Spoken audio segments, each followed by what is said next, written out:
अगर देखा जाए तो फीस जिस तरीके से बढ़नी चाहिए थी उस तरीके से जो निजी स्कूल मालिक है वो बढ़ाते नहीं है और अपनी मर्जी से ही है जो है फीस भी बढ़ा देते हैं 20 कम से कम 20 से 25%, कभी 50%। और जो ये वर्दी के नाम पे भी जो है इसी तरह का जो है वर्दियों के नाम पे भी लूट हो रही है। और दूसरा जो किताबों पे भी जो है, किताबों में जो चुनिंदा दुकानों में ही जो मिलना है वही एक बर्डन जो है पेरेंट्स के ऊपर पड़ता है। और उसमें भी जो है 20 से 30% हर साल की बढ़ोतरी जो है उससे जो है पेरेंट्स को परिवार चलाना और बच्चे की शिक्षा को ग्रहण करना बहुत मुश्किल हो गया है। कल्पना कर सकते हैं, अगर आपको लोअर बाजार में अगर जाके किसी भी दुकान में आप कोई कॉपी या किताब खरीदें 200 रुपए की, तो दुकानदार अपने आप ही 20 रुपए छोड़ देता है आपके बोलने के बगैर ही।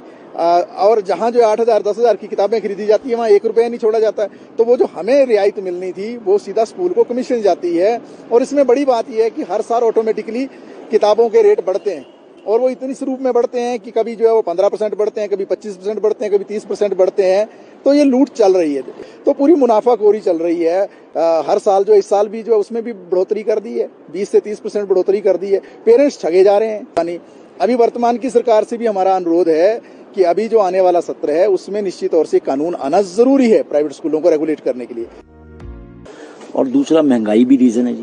लास्ट टाइम से आप बुक्स में मान के चलिए जी कम से कम 20 to 25% हाइक है। सरकारी किताबों के वही पुराने रेट हैं, ना एनसीईआरटी ने बदले हैं ना एचपी बोर्ड के कोई चेंज हुआ है। प्राइसेस वाइज भी चेंजिंग है क्योंकि जो हाइक है ऑल ओवर वर्ल्ड हुई है, तो इस चीज का इफेक्ट हमारे बिजनेस पे भी पड़ा है रहता है। जो भी हाइक वगैरह रहती है तो हमें उसी के हिसाब से आगे सेल आउट करना पड़ता है।